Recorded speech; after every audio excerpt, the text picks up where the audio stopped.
Hey everybody, welcome back to Everyman Prepping. We got some breaking financial news. The October CPI numbers came out and Wall Street is super excited. S&P's going to new highs, Dow Jones blasting off, bond yields are dropping. Everybody's excited because this financial crisis is over. We can relax now, right? Yeah, no, we can't.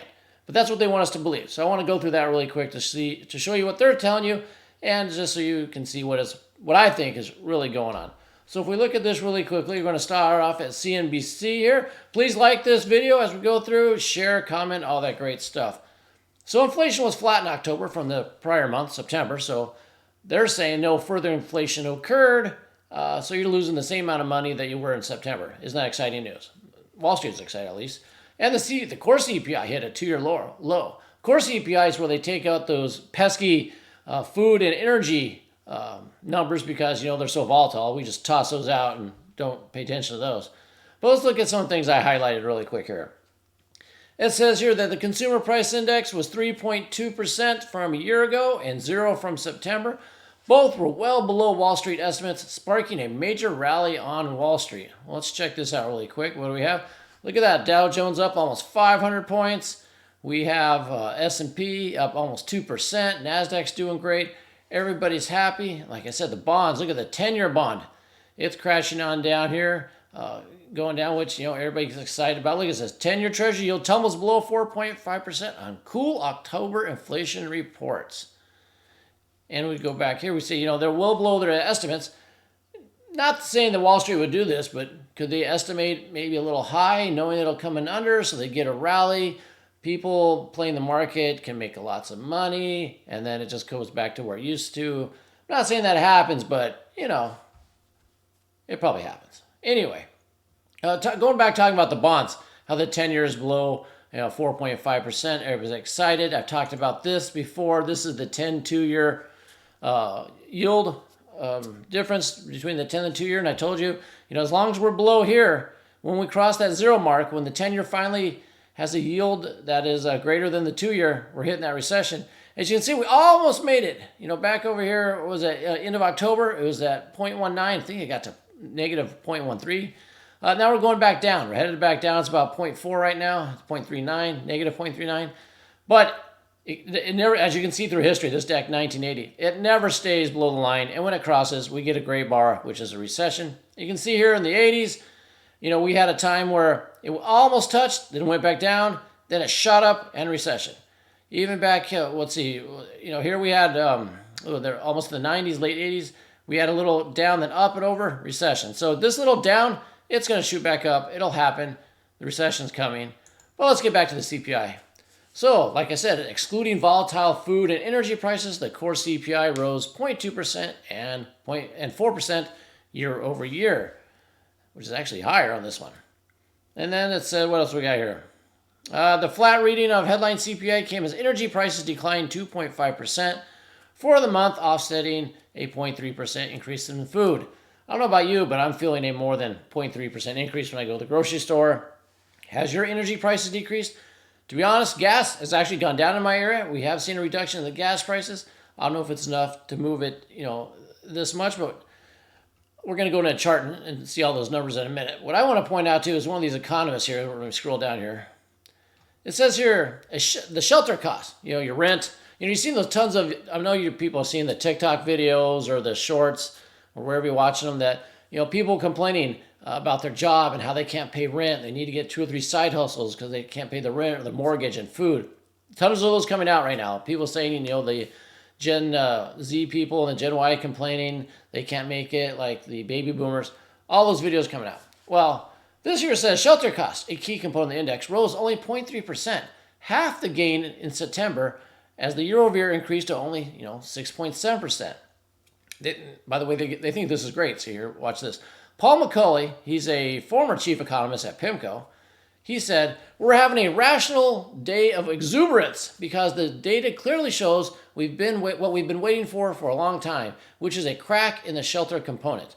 So are you guys seeing a crack in that shelter component? Are you seeing any, easing of rent? I know if you have a fixed mortgage, you're not seeing any change because your loan's fixed, but the renters out there, you seeing your rent go down? Landlords, letting you cut your rents or stay where you're at? That's not what I'm hearing. Put right down in the comments below if that's what you're seeing out there, but This guy's super excited that, rents only went up 6.7%. And let's get that goes into this table here. So this table is, let's see, I highlighted some stuff in yellow. I know it's hard to read. You can pause the video and check out these numbers, but this is the from year-to-year change from October last year of 2022 to October of this year.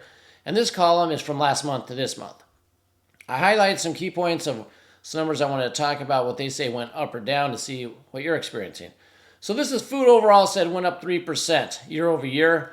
I would say at least that. I've been, what I do is I take photos of the prices of food at stores and then keep in my phone. Then I can go back. There's a lot of stuff that just, from like earlier this year, it's up 10% from like January or February. So 3.3 from last year, maybe I'm buying the wrong stuff. I don't know. Food at home. So food you make at home, it's up only 2%. Like I said, I don't believe this either. Month to month, 0.3. And then how do they offset this? Well, they said energy prices.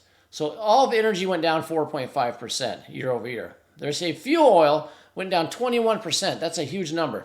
And I'm not sure how they weight these. Is the fuel oil weighted as much as food, so it cancels it out? Is it weighted more, less? I don't know. For those of you that use fuel oil out there, I'm on propane and some are probably on natural gas, but have you seen a 21% decrease? Usually this is the time of year where it goes up because winter's coming. But I'd love to know from anybody using fuel oil, are you seeing a 21% decline? I'm not sure about that. That's some of that smoke and mirrors right there, that cook in the books thing, if you ask me. Gas, down 5.3%. I'd say it's pretty accurate, at least in my area. I don't know what about your areas are, but that might be accurate. Utility, pipe to gas. So this is your natural gas. Like I said, I'm on propane myself. But down 15%, that's a straight up not happening where I'm at least, maybe where you're at. But have you seen a 15, almost 16% reduction in your natural gas bill? I'm guessing you're going to say no. So like I said, a lot of these numbers are to suit a narrative. That narrative being there's an election coming up soon next year. And, well, the inflation's got to go away so they can get the current administration reelected. Shelter costs. Here's what they were excited. That guy was excited about. 0.3 increase from September. Only 6.7% increase year over year. Rents went up 7.2%. Have you seen your rent go up more than that? I know a lot of people saw 10, 15, 20% increases from last year. I'd love to know the renters out there what you're paying.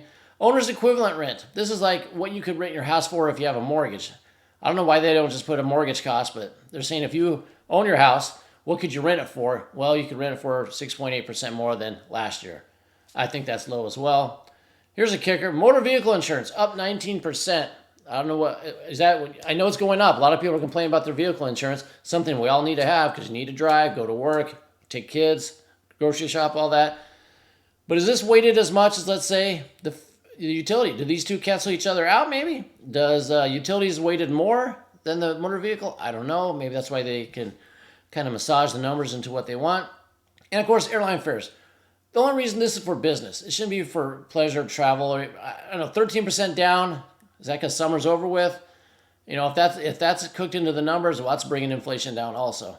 So I just want to show you guys all the numbers, how they get to them, and give you my ideas that they work on. They're massaging the numbers to keep them in line with the upcoming election coming up. They need to show no increase in inflation, little inflation. This also feeds into the Fed, and it's coming out now that people that it's not really betting on the Fed, but can kind of predict what the Fed's going to do. They're thinking that there's now going to be interest rate decreases come May, June of next year, maybe earlier. And that sparks the markets to go up. So, of course, in election year, you need interest rates to come down because you need people to feel like they're, have more money. You're going to start printing that money from the Fed, turn that money printer on so people are flush with cash. Who cares if that's going to kill the economy and the people and start hyperinflation? You need to get reelected. So that's my opinion on these numbers. I think they're low, first of all. Inflation's still up there by cooking the books and doing this. And if they start doing that pivot where they start decreasing interest rates, the Fed rate, we're going to start hitting that hyperinflation. I think they're just trying to see if they can hold that off until at least next November. So put down below what you think is going on. What are you experiencing in cost? What do you think your personal inflation rate is? Is it around 3%? Are you more than 3% for that year? I, myself, for my household, definitely above that. So hope you got some out of this video. Hope you enjoyed it. Until next time, keep your ear to the ground, head on a swivel.